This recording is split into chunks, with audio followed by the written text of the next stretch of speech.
Hey guys, today I'm going to be doing something a little bit different because what I want to talk about today is food safety, and I don't really have a way to show you in my kitchen different products, so I created a PowerPoint to go over with you guys.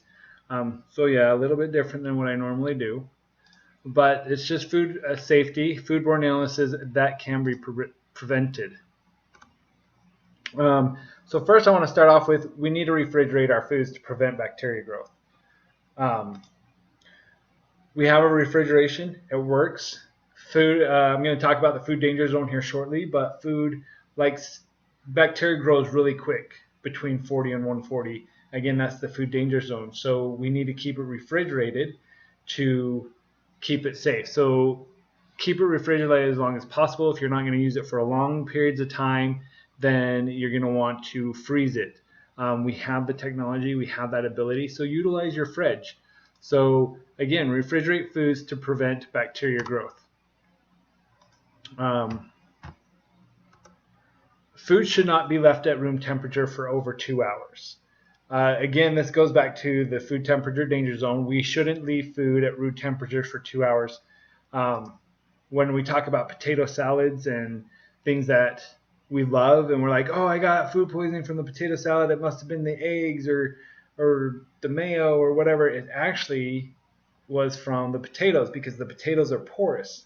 And then the potatoes are sitting out there on the counter for over 2 hours. So they're in that food danger zone for over 2 hours. And then the bacteria starts to grow because that potato acts like a petri dish and grows. So we don't want food left out on the counter for over 2 hours. If we're going to reheat food, we need to reheat food thoroughly to destroy all the bacteria. We're going to talk a little bit more about that later. After handling raw meats or eggs, we're going to wash our hands. We've already been talking about washing our hands and staying safe in the kitchen. But if you're touching things that are potentially hazardous with foodborne illnesses, we need to wash our hands afterwards for the 20 seconds. And these are things like raw meat or eggs. If you have a can that is leaking or bulging, don't use these. These are signs that bacteria is growing.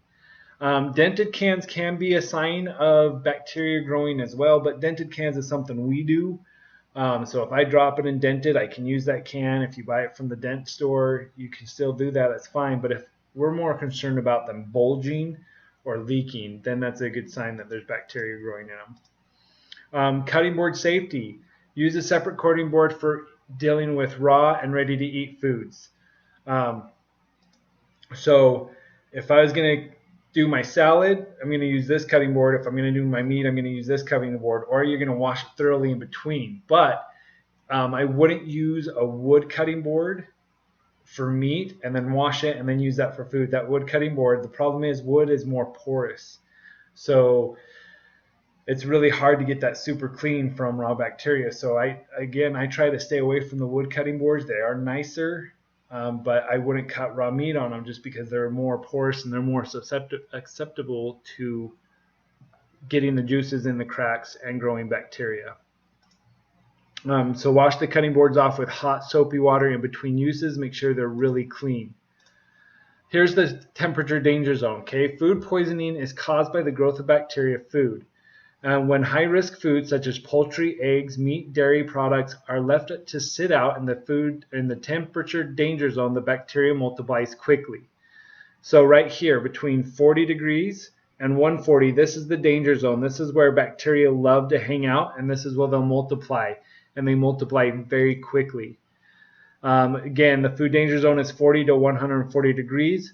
When we reheat food, we need to reach an internal temperature for 165 degrees for 15 seconds. And that goes back to that video, that first slide I said, where when we reheat food, we need to reheat it properly to the proper temp. And that's going to be 165 for 15 seconds. And that's going to help destroy any bacteria that may be in that product.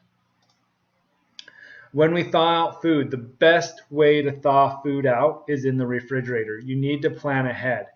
So if I know that I want chicken, but it's in the freezer, I need to pull it out 3 days before I'm going to need that chicken and let it sit in the fridge, because that is the best way to defrost the food. We don't want to defrost it in the cooking process, and we don't want to sit it in the sink and water and defrost it. Although we can do that, the best way is just let it sit in the fridge, plan ahead, get it in the fridge and let that sit there.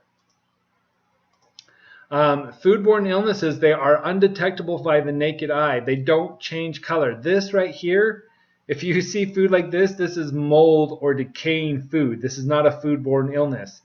The only way to limit the risk of foodborne illness is through proper food handling and cooking. So make sure you follow the food temperature danger zone properly. Make sure you defrost properly. Make sure you wash properly.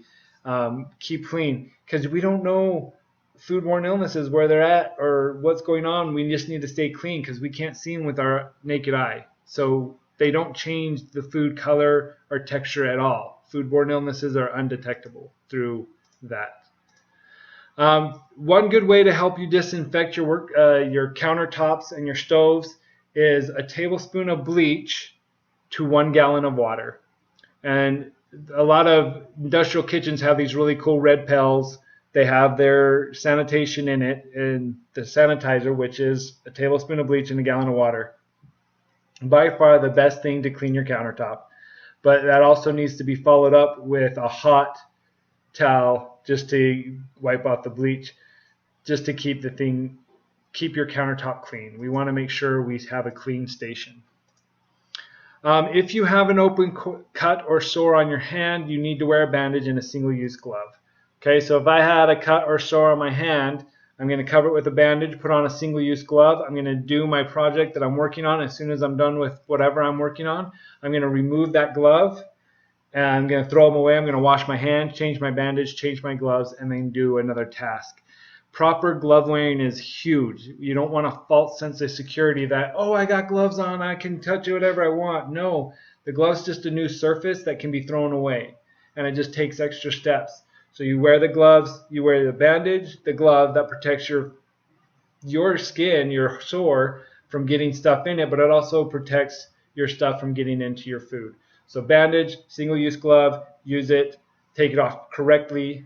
So you start here at the wrist and you pull it up around itself. Then you take that other one and put it in the palm of the hand of this one. And then again, you pull up, enclosing it all in there, and throw it away. Wash your hands, change your bandage, put on new gloves. Always do this when you're working with raw or fresh food and you have a sore. Whenever working with ready-to-eat food that people are going to eat, you always wear gloves working with their food. I've already talked a little bit about wood and splitting and containing bacteria. To prevent wooden utensils and cutting boards from splitting, don't let them soak. Wash them right away. I would even say don't put them in the dishwasher. You just want to wash them really quick, get them really good, scrub them with a nice green scrubby, get them clean with hot soapy water, set them out to dry. Don't let them soak. Don't let that wood swell, because that swelling is going to crack the wood, going to leave crevices that food can get stuck in, and just a great place for bacteria and foodborne illnesses to start to grow that we are unaware of. We talked about this last week, I think. Keep your kitchen clean. The cleaner your kitchen is the best way to prevent attracting pests. Pests are ants, cockroaches, rats. Keep your kitchen clean because they all want food too. And so if you have a dirty kitchen, you're more likely to attract those things. So stay away from them. Don't make sure your kitchen's super clean. Make sure you don't have any pests in there. And this is some best ways to take care of food safety, is to be aware of these instances. The temperature danger zone is huge, 40 degrees to 140. We don't want food hanging out there for longer than 2 hours, because then it becomes a potential hazard. Stay safe out there. We'll talk to you next time.